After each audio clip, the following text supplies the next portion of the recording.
Hi, I'm Nick Butler, and I absolutely love beer. Recently, I've been interested in brewing it myself, but I realized I have no idea how to do that. That's why I've enlisted the help of a very experienced brewer from Northern Brewer, Nick Steffen. Hello.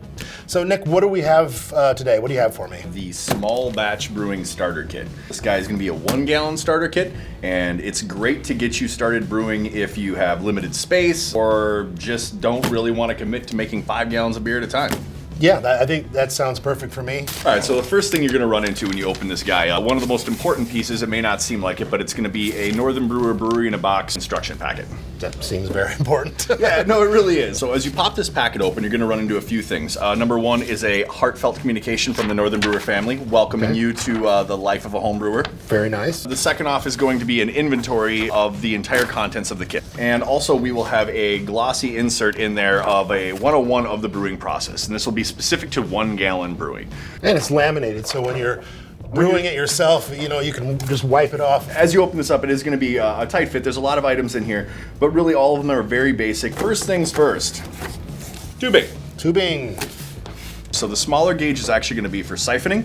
Attach that to your siphon as you go along, and the larger gauge is going to be used for blow off. And believe me, don't worry if you don't know what that means right now.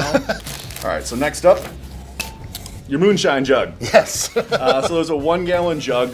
This guy is going to be where all the activity actually happens, where you actually ferment your beer. So if the brewery, If the brewery. New M. Night Shyamalan movie? Yes. Yeah, so if the brewing doesn't work out, I can always start a jug band, right? Sure. You're talented.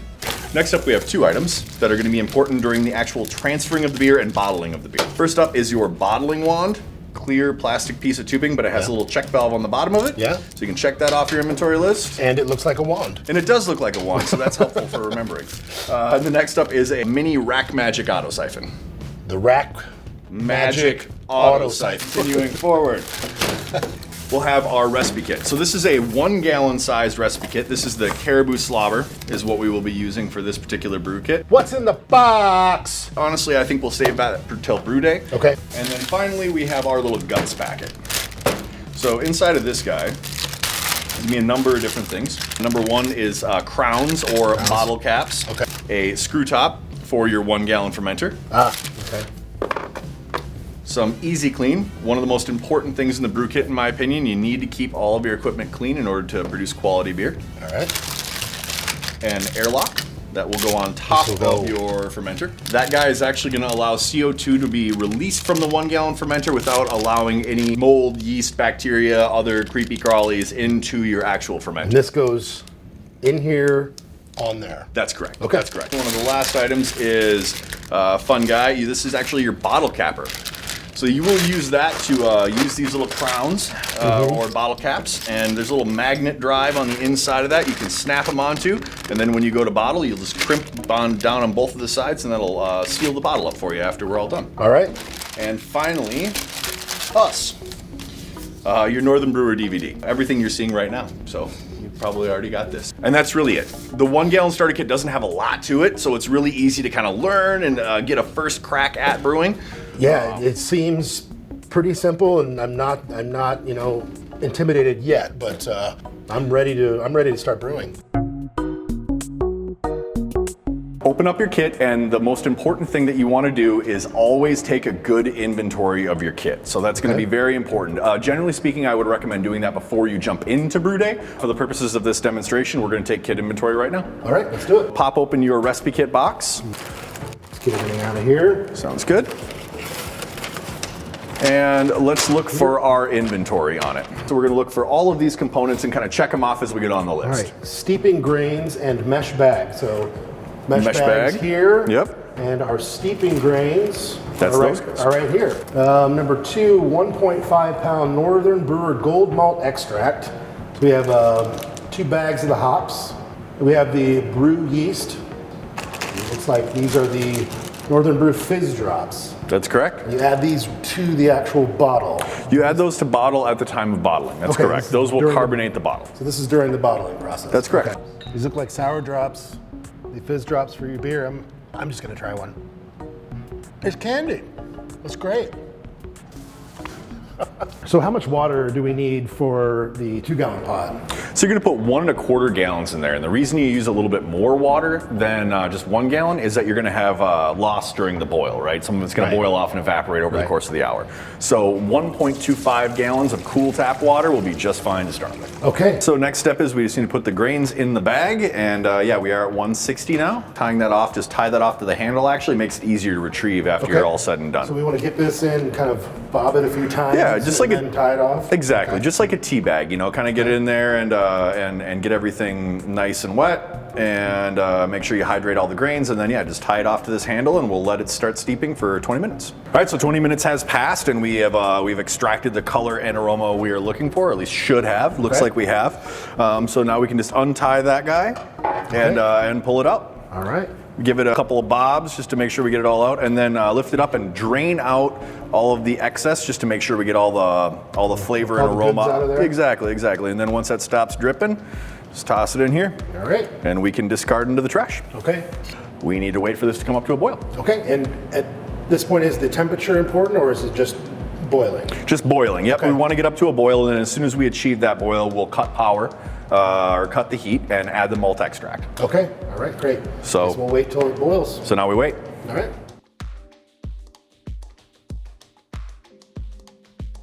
So it looks like we've got this up to a boil. Now we're ready for the malt extract, right? Correct, yep. It is important to note that you want to cut the heat to the kettle, which I just did. If you add the malt extract while applying heat, you risk scorching the sugars on the bottom of the kettle. So we want to cut that heat while we're adding that, and then we'll return it to heat once we have that all stirred in. You gonna taste that? Yeah. It's actually not bad. Yeah, it tastes fine. Yeah, it's sweet. I'll have another one. Now we just need to bring it back up to a boil. Back up to a boil.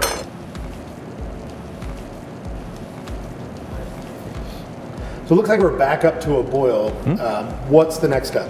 All right, so once you see your first kind of doming boil, right, then it's time to do your first hop addition. So grab one of those Willamette hops, okay, and you can just tear that guy open. All right, that's 7 grams. Yep, so we'll dump that in, but hold on one second. I just want to point out to people at home, so at this point, it is a good idea to lower your heat a little bit on your kettle.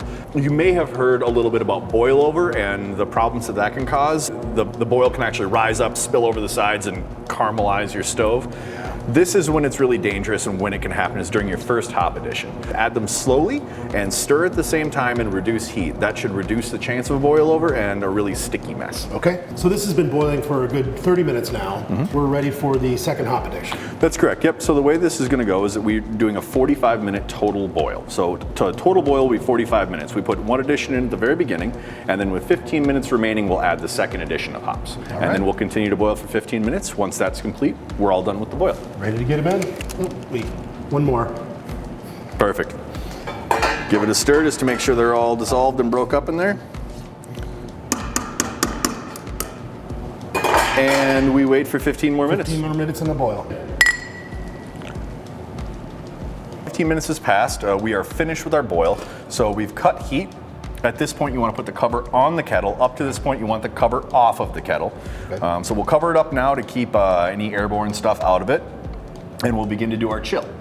So the easiest way for folks at home to do a chill right out of the gate is just do an ice bath. So literally that's just put water and ice in your sink, drop this guy in there, and wait for it to cool down. Once your beer goes into the ice bath, or once your wort goes into the ice bath, I recommend now having a beer. You can't really ruin anything anymore. Get everything clean, get everything chilling, and now is a great time to kick back and enjoy a beer. Hey, I'm 2 ahead of you. Welcome to the party. Prost. Now we can just clean everything.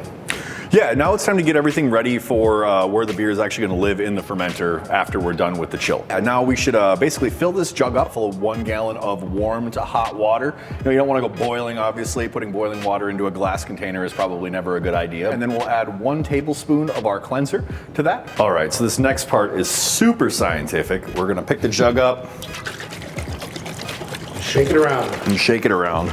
Just make sure everything gets, all the cleaner gets dissolved. Try not to splash everywhere. And let that stand for about 2 minutes. You don't need any extra cleansing for this because I used it as a jug band instrument. That cleanser should take care of any of the microbes that came off of your beard. face area. That face area? Yeah, Okay, exactly. Good. Now, once this stands for 2 to 3 minutes, we're going to want to transfer that cleanser into a second vessel.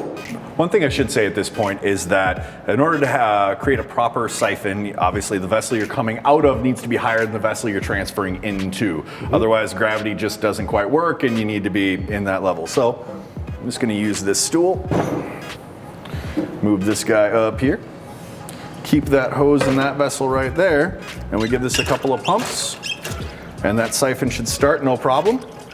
And we'll just run this into that vessel. And once we get towards the end, we tip this guy just to pick up all the liquid. All right, so after we've transferred that over into this vessel, we just wanna, and all of our stoppers and airlocks have had a chance to soak, we take out our stopper and we can just toss this on here. All right.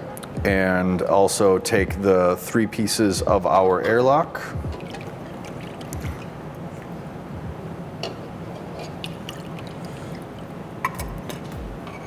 Fill up the airlock about halfway. Halfway? Yep. Just so that basically that top is submerged. Yep.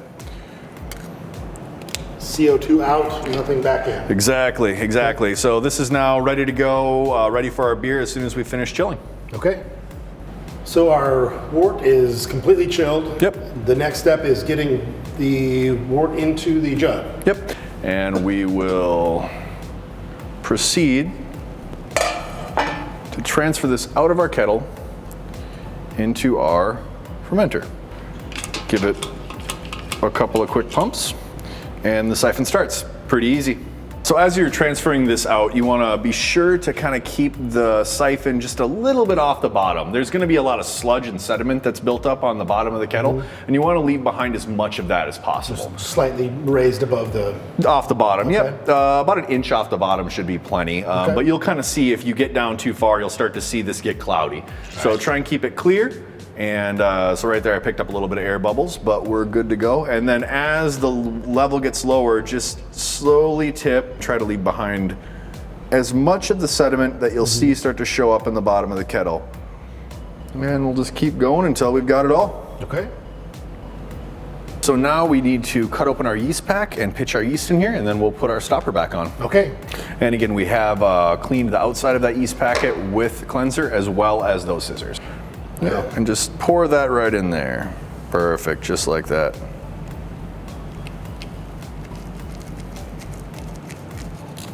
So then we put this back on. And we wait. That is now technically beer. That is no longer wort. Okay. One thing you might want to do for the first 24 hours or so is actually remove this guy and set it aside, and we'll use what we refer to as a blow-off tube. Okay. So what that is this larger diameter tubing that came in your kit. You'll actually want to take this and put it in your cleanser, make sure it's completely submerged, gets total contact, and drain it out again. 2 to 3 minutes contact time will be more than sufficient to make sure it's cleansed. And then all you do is literally just put one end of the tubing into your stopper and one end of the tubing into the vessel that you have remaining. So that's only really necessary for the first 24 hours? That's correct. Yep, just to ensure that the foam doesn't come up, plug this thing up, and cause you problems down the road. After one day, you're fine to put the stopper back on and... Yep, put your 3-piece airlock back on, and then it can store anywhere else. So just for the first 24 hours, you want to leave it like this. Okay. So that's basically it for the first day. Now at this point, you just want to find somewhere dark and warm to put this guy. Brew day. Done. Easy. All right. Roast. Here. Roast.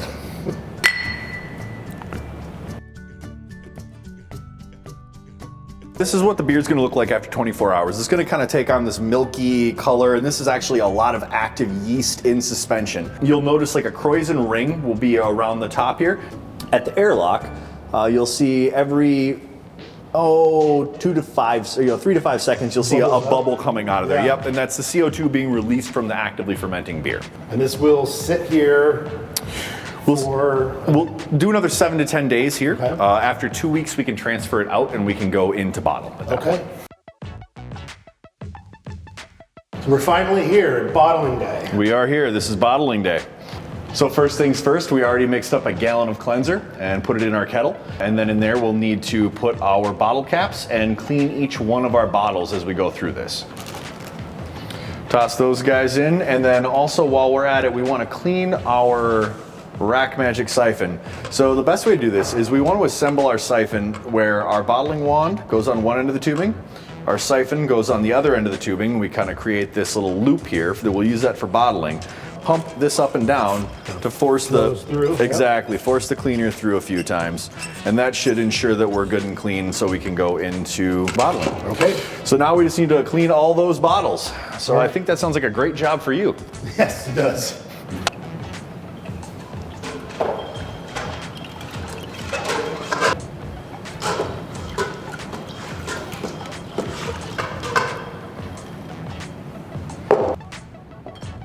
I've done your dirty work. I've cleaned all the bottles. Now we're ready to bottle, right? We are. So next thing, take these fizz drops and go ahead and put one fizz drop in each one of these bottles. All right. What that's going to do is provide a little bit of extra sugar for the yeast to consume, and that will allow them to carbonate the beer inside of the bottle after we cap it. All right, final step here, or second to final step. I'm going to hand you this end of the wand. What we're going to do is I'm going to open up our fermenter here. I will have you place that into the bottom of one of those bottles. Now there's a little tab on the bottom there that needs to be depressed in order to allow the flow to come through this tube. So as I pump this, that'll start the flow, and then once you see the level reach the top of that bottle, the very top, lift up, that'll stop the flow, and then as you remove the wand, it'll actually leave the perfect amount of headspace in the neck there. Okay. So here we go.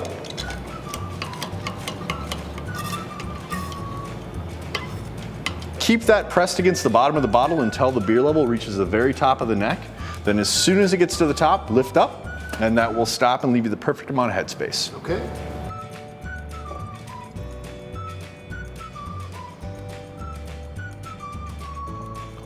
Those are, yep.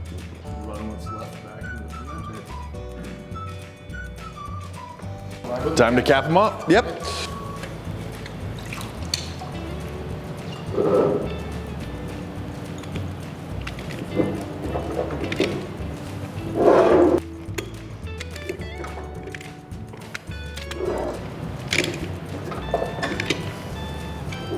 We're all bottled up and packaged. Now these just need to sit in a warm, dark place for 1 to 2 weeks. Okay, great. Well, Nick, I want to thank you for helping me along the process. Not a problem. I think my first brewing experience was a success. Can't wait to try one. Can't wait to enjoy it. Cheers, man. Yeah, thank you so much. Excellent.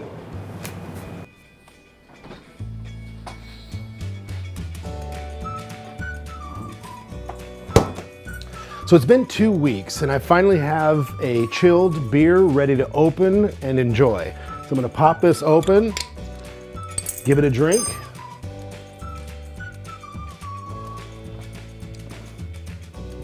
I had a really great time brewing my own beer for the very first time. The process is simple, start to finish with a small batch. Now I hope you have as much fun as I did brewing my own beer. Cheers and happy brewing.